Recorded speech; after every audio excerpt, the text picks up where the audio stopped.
Hello जी, अस्सलाम वालेकुम। क्या हाल है गाइज़? उम्मीद है आप सब ठीक होंगे। अल्हम्दुलिल्लाह से मैं भी बिल्कुल ठीक हूँ। तो जी, जो लोग हमारे चैनल पे न्यू हैं काइंडली चैनल को जल्दी से सब्सक्राइब कर लें ताकि हमारी आने वाली हर वीडियो आपको जल्दी से मिलती रहे। और बाकी जी, मौसम जो था वो काफ़ी दिनों से बारिश वाला था और काफ़ी मज़े का मौसम था। तो बच्चे जो खेल रहे थे और काफ़ी दिनों से मौसम कुछ हमारा यूं ही है। मेरे हाल में गर्मियों की आने की शुरुआत से पहले जो बारिशें होती हैं ये वही हैं और ये फसलों के लिए बहुत अच्छी हैं। तो यहाँ पर जी बहुत ठंडी हवा भी साथ चल रही थी और बाल्टी जो थी वो हमारी गिरी हुई थी पौधे के ऊपर, वो उठाई। और ये वाली जो मिट्टी है ये हम जी थोड़े दिनों में ठीक करके तो हमने लगानी है नई वाली तंदूरी। और उसको जी जितनी भी उसकी लपाई होनी है इसी मिट्टी से हम करेंगे।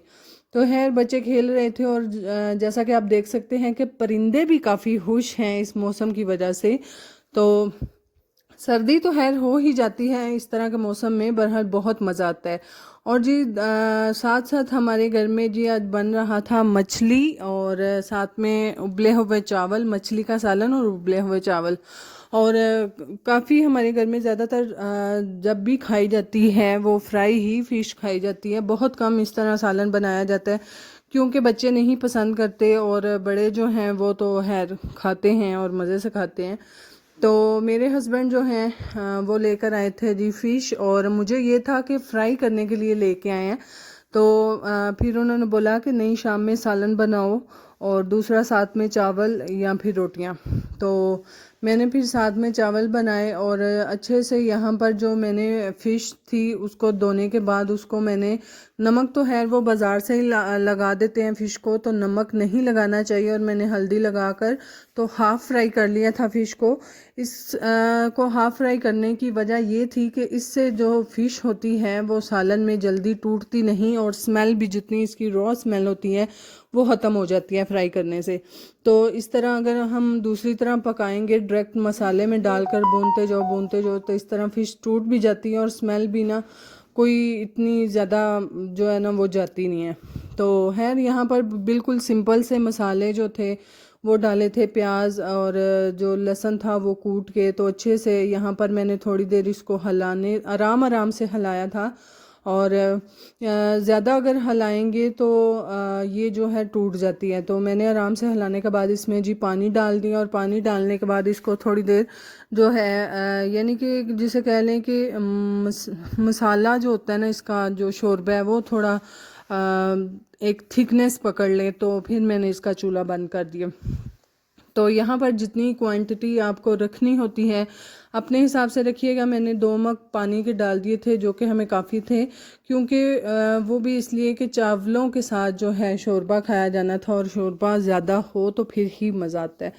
तो मैंने है इसको यहाँ पर पका लिया और दूसरी साइड पे जी मैं साथ साथ में चावल भी बना रही थी।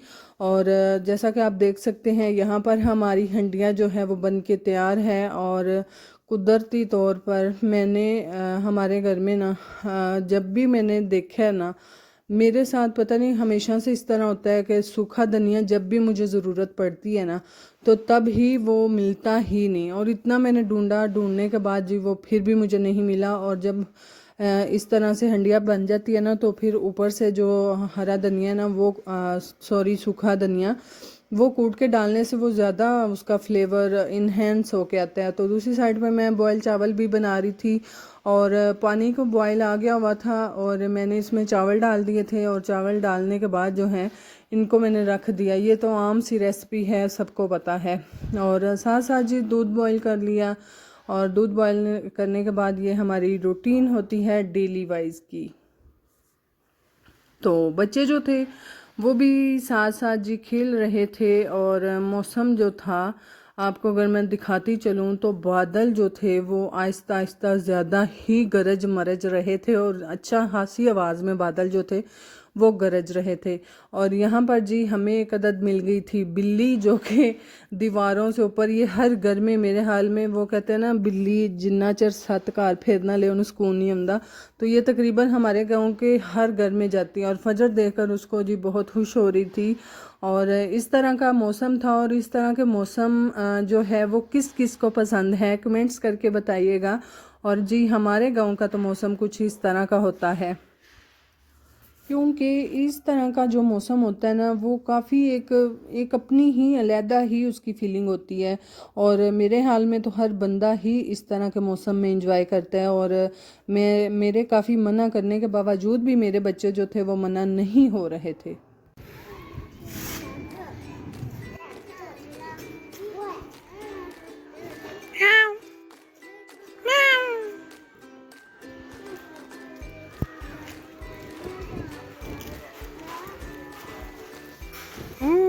बारिश।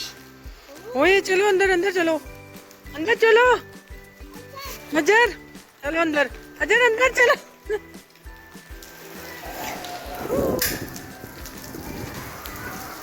चलो ना, चलो चलो चलो, चंद्रा चंद्रा।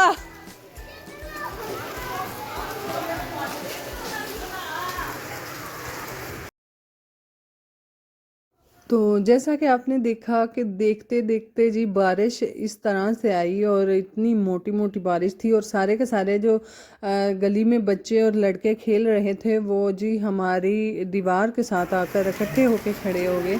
और बारिश का कुछ हवा थी साथ और बारिश का जो रुख था वो पता ही नहीं चल रहा कि किस साइड पे बारिश हो रही है। यानी कि हवा जिस रुख की होती थी उसी रुख में बारिश होना स्टार्ट हो जाती थी। तो है ये है तो हमारी डेली की रूटीन होती है कि जी बारिश में खास तौर पे दो काम कभी मत करें। एक तो बच्चों को बारिश में ये जो बिजली के खंभे होते हैं इनके पास तो हरगिज़ ना जाने दिया करें क्योंकि ये बहुत खतरनाक होते हैं, डेंजरस होते हैं। हमारे खुद के गांव में जी दो वाक़यात इस तरह के हो चुके हैं। अभी तो नहीं, पीछे जो है पुप्पो लोग हमें बताते हैं कि बिजली के जो खंभे हैं वो अर्थ होते हैं तो बच्चे जाके साथ उसको पकड़ते हैं। बारिश में अगर कहीं कहीं किसी शॉप पे जाते हैं तो फिर बिजली जो है वो पकड़ लेती है उन्हें। और दूसरा, जब बच्चे अक्सर गर्मियों में नहाते हैं बारिश में और बारिश में उसके बाद जब जाते हैं वॉशरूम में जी कपड़े चेंज करने के लिए, नहाने के लिए, तो सबसे पहले बच्चे जो हैं गीले हाथों से लाइट ऑन करते हैं जिसकी वजह से भी करंट पड़ सकता है। तो काइंडली अपने बच्चों को इन चीज़ों से अवॉइड करवाया करें क्योंकि उनको बताया करें। बच्चों को तो खैर पता नहीं होता कि हम क्या कर रहे हैं क्या नहीं कर रहे, तो आप बच्चों को बताया करें, नहीं तो उनके साथ खुद रहा करें और उनके खुद कपड़े चेंज करवाया करें। इस तरह से जो है वो काम खराब हो जाते हैं। और जी मोहम्मद को यहाँ पर लग गई थी जी बहुत ज़ोरों की भूख और कह रहा था मामा खाना कब तक बनेगा। मैंने कहा थोड़ी देर वेट कर लो। ऐसे ही हमारे चावल जो थे वो दम आ चुके थे और मैंने फ़ौरन से जी मोहम्मद को सबसे पहले दिए थे। और क्योंकि उसे भूख बहुत ज़्यादा लगी थी, बाद में मस्जिद में भी जाना था। और मुझे तो हमेशा से एक इस तरह से लगता है ना कि जब भी बारिश हो तो मेरे ख्याल में तो भूख ज़्यादा लगती है। और है दूसरों का तो पता नहीं, मुझे तो खैर काफ़ी ज़्यादा लगती है। जब बारिश हो तो भूख ज़्यादा लगती है, कोई ना कोई चीज़ खाने को हर टाइम ही दिल करता रहता है कि कोई ना कोई चीज़। और ये नहीं कि बस रोटी खा लो और बस भूख उतर गई, नहीं, कुछ अलहदा से कुछ चटपटा खाने को दिल करता है। तो जी माशाल्लाह से हमारे जो चावल थे वो बन के रेडी थे और सबसे पहले जी मोहम्मद को दिए क्योंकि उसको भूख काफ़ी ज़्यादा लगी थी और मैंने को बोला कि खा लो क्योंकि बच्चों ने बाद में मस्जिद में भी जाना था। और सबको दिए फिर साथ साथ। और ये कहाँ पे लिखा है कि हमारे घर चावल बने हों तो रोटी ना बने, तो है वो भी रोटियां भी बनाई। बाकी अपना बहुत सारा ख्याल रखिएगा, दुआओं में याद रखिएगा। अल्लाह हाफिज़।